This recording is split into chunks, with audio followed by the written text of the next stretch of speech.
Husnabad municipality ఆధ్వర్యంలో బతుకమ్మ చీరల పంపిణీ కార్యక్రమంలో మంత్రి సత్యవతి రాథోడ్, హుస్నాబాద్ ఎమ్మెల్యే సతీష్ కుమార్ పాల్గొన్నారు.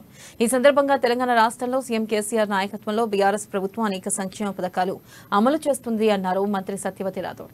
సీఎం కేసీఆర్ పాలన స్వర్ణయుగం లాంటిదన్నారు. తెలంగాణలోని ప్రతి ఆడబిడ్డకు పుట్టింటి సారిలాగా బతుకమ్మ చీరలు పంపిణీ చేస్తున్నామని చెప్పారు. 500 కోట్ల బడ్జెట్తో 90 లక్షల చీరలు పంపిణీకి సిద్ధంగా ఉన్నాయని చెప్పారు.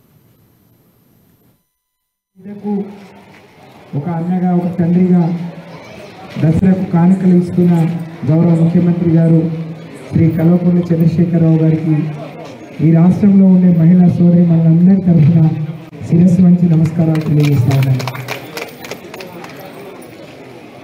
అనుకోకుండానే పిలిచిన ఒక మంచి కార్యక్రమంలో నన్ను భాగస్వామిని చేసి మరి ఈరోజు ఈ చీరల పంపిణీ కార్యక్రమానికి ముఖ్యంగా చీరలు తీసుకుంటున్న సందర్భంగా వారందరికీ రాష్ట్ర